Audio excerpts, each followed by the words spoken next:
గడుపుదాం అనుకుంటే ఈ పెన్షన్ వృద్ధాప్యంలో మేము దిగినాక గడుపుదాం అంటే మా ఇళ్ళు పోతాయని మాకు 15 రోజుల నుంచి ఒక సంఘర్షణ తెచ్చిపెట్టండి. మరి ఎట్లా అండి మా ఇళ్ళు పోతే మేము ఏం చేయాలి? గవర్నమెంట్ వాళ్ళకు తలుచుకుంటే ఏదైనా సాధ్యంగా అంటే మేము తెలుగు గాడు చెప్తున్నాం.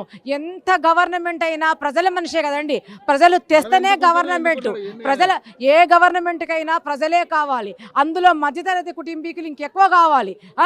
కింది వాళ్లే కావాలి, పై వాళ్ళు ఏం చేయలేదండి.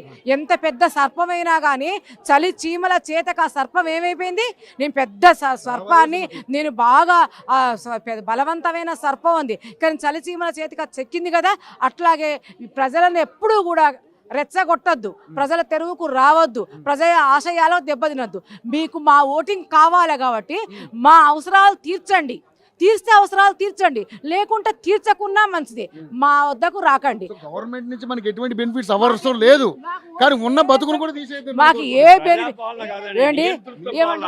హిట్లర్ పాలన, హిట్లర్ నిరంకుశంగా హిట్లర్ ఏ విధంగా పరిపాలించిందో జర్మనీ రాజ్యాన్ని, ఆ విధంగా ఈ ప్రజాపాలన లేకుండా వ్యతిరేక పాలన ప్రజలను ఇబ్బంది పెట్టడం చాలా గౌరవాతి గౌరవం, చాలా అన్యాయం అని ఏకకంఠంతో ముక్త కంఠంతో అందరం చెప్తున్నాం. కాబట్టి మమ్మల్ని దయచేసి మా వైపు రాకుండా మా యొక్క ఆస్తులు, మా అపార్ట్మెంట్ రక్షించుకుందామని మేము ఉద్దేశంతో ఇక్కడికి వచ్చామండి. మమ్మల్ని కాపాడాలి. ఇప్పుడు బస్సు ఇచ్చిండండి, ప్రైవేట్ బస్సు. మేము 60-70 ఏళ్ళు పోయి బస్సు ఎక్కుతామండి. మేము ఎక్కి అందులో నిలబడితే ఉన్న కాలు ఇరిగిపోతుంది.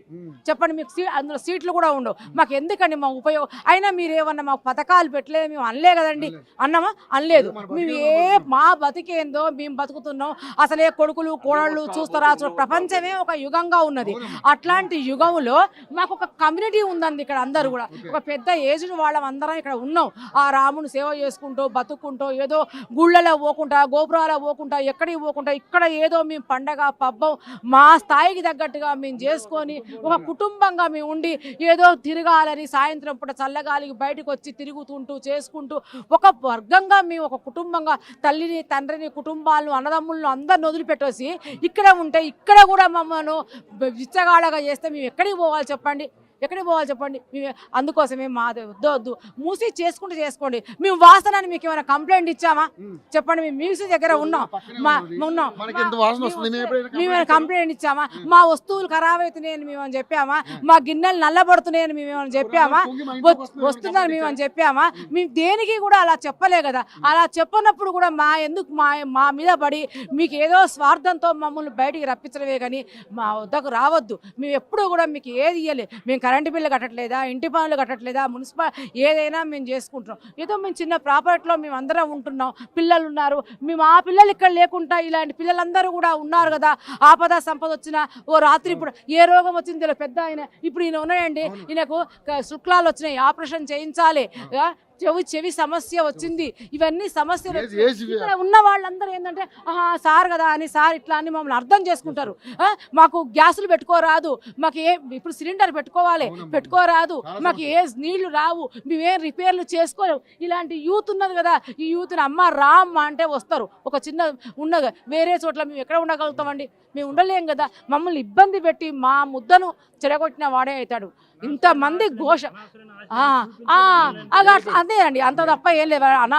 అనాథాశ్రయాలని ఇప్పుడు మరి నిజంగా రేవంత్ రెడ్డి మీకు ఇప్పుడు ఎలాగ ఆల్రెడీ ఈ ప్రభుత్వంలో ఇట్లాంటి కూల్చివేతలు చాలా జరిగాయి.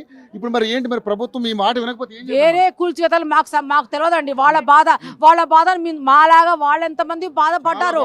కానీ వాళ్ళందరికీ ఒకటి కాకుండా ఒకటి ఉంది. ఇప్పుడు మేము ఊళ్ళలో పోదామంటే అక్కడ వాళ్ళు అన్నలు ఆక్రమించేసుకున్నారు. అంత జాగాలు అక్కడ లేవు, ఇక్కడ లేవు, ఎక్కడ జాగాలు లేవండి మాకు. మరి ఎక్కడ ఉండాలి చెప్పండి? ఇప్పుడు కింది స్థాయికి పోలేము, అడక తినలేము, పై స్థాయికి పోలేము. మరి ఎక్కడికి పోవాలి చెప్పండి? ఇప్పుడు మధ్యతరగతి కుటుంబం ఇప్పుడు మా పెన్షన్లు, మా బకాయిలే మాకు ఇవ్వలేదు.